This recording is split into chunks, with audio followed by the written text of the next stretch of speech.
চান হয়ে গেল, ঠাকুর পুজো হয়ে গেল, আর অভি আজকে চা খাওয়া হয়ে গেল।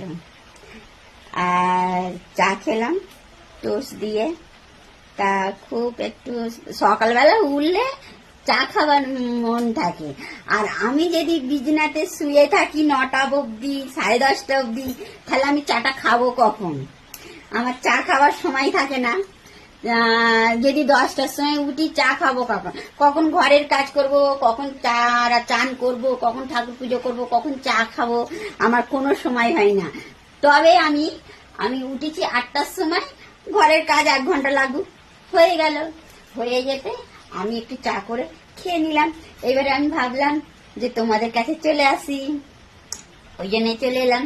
তা আমার তো ভিডিও করতে তো বেশি ভালো লাগে, আর আমি ভিডিও করি। তা আমার তো সবসময় ফোনটা